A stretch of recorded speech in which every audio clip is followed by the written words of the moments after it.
ఓటర్లకు దరఖాస్తు రకాలు. సాధారణ కొత్త ఓటరు: మీరు భారతదేశం యొక్క శాశ్వత నివాసి మరియు మొదటిసారి ఓటరు ఐడి కోసం దరఖాస్తు చేస్తే మీరు ఈ వర్గంలోకి వస్తారు. నియోజకవర్గంలో మార్పు: మీరు మీ శాశ్వత నివాసంని మార్చినట్లయితే మీరు ఫారం 6A పూరించినప్పుడు ఈ ఎంపికను ఎంచుకోవాలి. విదేశీ: మీరు భారతదేశం వెలుపల నివసిస్తున్నట్లయితే ఉపాధి లేక విద్యా ప్రయోజనాల కోసం మీరు ఓ విదేశీ ఓటర్గా ఉంటారు. వాళ్ళనే NRI అని కూడా అంటారు. దరఖాస్తుకు కావాల్సిన పత్రాలు: ఫోటోగ్రాఫ్ యొక్క స్కాన్ చేసిన నకలు, వయస్సు నిర్ధారణ, జనన ధృవీకరణ లేదా 10వ, 8వ, 5వ ప్రామాణిక మార్క్షీట్ లేదా పాస్పోర్ట్ లేదా పాన్ కార్డ్ లేదా డ్రైవింగ్ లైసెన్స్ లేదా ఆధార్.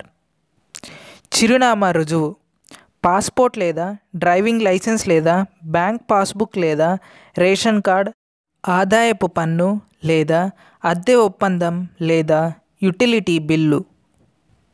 మొదట అధికార వెబ్సైట్కు వెళ్ళండి. భారతదేశ ఎన్నికల కమిషన్ అధికారిక పోర్టల్ అయిన www.nvsp.in సందర్శించండి మరియు మీరు జనరల్ కేటగిరీలో లేదా ఓవర్సీస్ ఓటర్ కోసం రెండవ ఎంపికలోకి వస్తే మొదటి ఎంపికపై క్లిక్ చేయండి. మీ ప్రాధాన్య భాషను మార్చండి. ఫారం 6A హిందీలో కనిపిస్తుంది.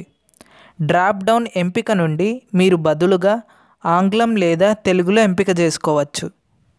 నియోజకవర్గంలో కొత్త ఓటర్ ఐడి మరియు మార్పు ఎంచుకోండి. భాష మార్చిన తర్వాత మీ రాష్ట్రం మరియు జిల్లా ఎంచుకోండి. అప్పుడు నియోజకవర్గాల జాబితా మీ పేజీలో కనిపిస్తుంది. మీ ప్రస్తుత శాశ్వత నివాస నియోజకవర్గాన్ని ఎంచుకోండి మరియు మీ పరిస్థితి ఆధారంగా మొదటిసారి ఓటరు మరియు మరొక నియోజకవర్గం నుండి బదిలీ చేయడంను ఎంచుకోండి. ఈ విధంగా కొత్త ఓటర్ ఐడి లేదా భారతీయ విదేశీ ఓటర్ ఐడి దరఖాస్తు చేసుకోవచ్చు. సులువు అవుతుంది.